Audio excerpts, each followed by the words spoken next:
డాక్రియాలజీ అంటే కన్నీరు కారే సమస్యకి సంబంధించిన అన్ని పరీక్షలు చేయబడతాయి. అలాగే దానికి సంబంధించిన ఆపరేషన్లు చేయబడతాయి. డాక్రియాలజీయే కాకుండా కంటి రెప్పలకి సంబంధించి టోసిస్ అంటామన్నమాట, కనురెప్ప వాలడం.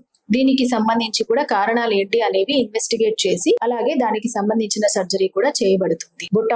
బొటాక్స్ ఇంజెక్షన్స్ అనేవి మనము హెమిఫేషియల్ స్పాజమ్ కి, బ్లెఫరోస్పాజమ్ కి అంటే కనురెప్ప అదురుతూ ఉంటుందన్నమాట. దీనికి గల కారణాలు ఏంటి అనేవి తెలుసుకొని వాళ్ళకి బొటాక్స్ ఇవ్వచ్చు అనే కండిషన్స్ లో బొటాక్స్ ఇంజెక్షన్స్ కూడా ఇవ్వబడతాయి. ఇవి కాకుండా కనుగుడ్డు కొంచెం ముందుకు వస్తుందన్నమాట. దీన్నే ప్రాప్టోసిస్ అంటాం. ఈ ప్రాప్టోసిస్ కి కారణాలు ఏంటి అనేవి ఇన్వెస్టిగేట్ చేసి ఆ తర్వాత దానికి సంబంధించిన వైద్యం కూడా అందచేయబడుతుంది. మొదటగా ఇందులో థైరాయిడ్ వస్తుంది. థైరాయిడ్ కాకుండా ట్యూమర్స్ కూడా ఉండవచ్చు. వాటికి సంబంధించిన మెడికల్ మేనేజ్మెంట్ ఇవ్వబడుతుంది.